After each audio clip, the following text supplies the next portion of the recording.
भाई का होई, ए भाई का होई, ए भाई का होई 4 साल के नौकरी।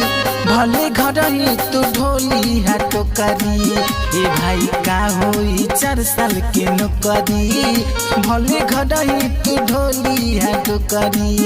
रिटायर होते बनई है हो मगटिया, ओही गिना करे जा तोहर छोकरी।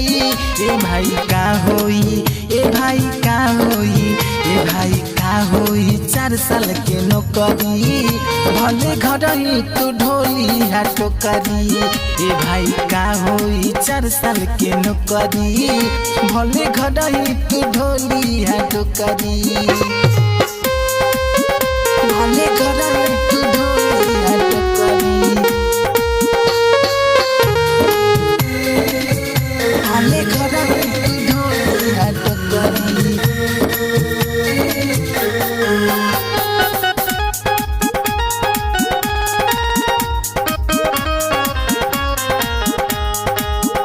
तोहर माटी में मिल गई सारा पढ़ाई। माई बाबू पढ़ैले रहले कर्जा उठाई।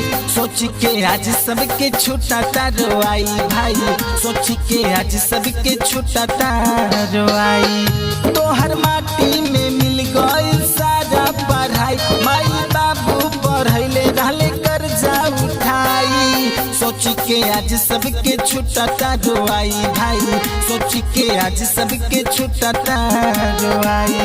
देखल सपना में फिर गई पानी, अभी का करबा राजा तू भोकरी। ए भाई का होई, ए भाई का होई, ए भाई का होई 4 साल के नौकरी। भले घर ही तू ढोली है टोकरी। ए भाई का होई 4 साल के नौकरी। भले घर ही तू ढोली है टोकरी।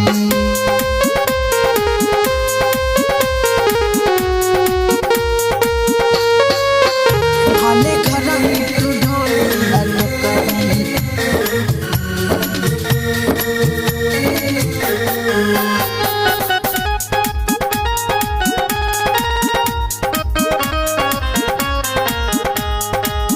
ऐसन अग्निपथ योजना आ गइल हो, सारा लइका के जिंदगी के खा गइल हो।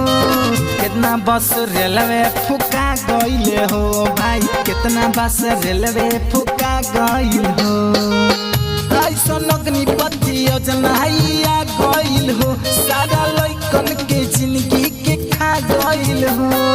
कितना बस रेलवे फुका गइल हो, कितना बस रेलवे फुका गइल हो। अजय अर्जुन सुधा कर कही किशोर तू पोसलिया बकरी। ए भाई का होई, ए भाई का होई, ए भाई का होई 4 साल के नौकरी। भले घर ही तू पोसलिया बकरी। ए भाई का होई 4 साल के नौकरी। भले घर ही तू पोसलिया बकरी।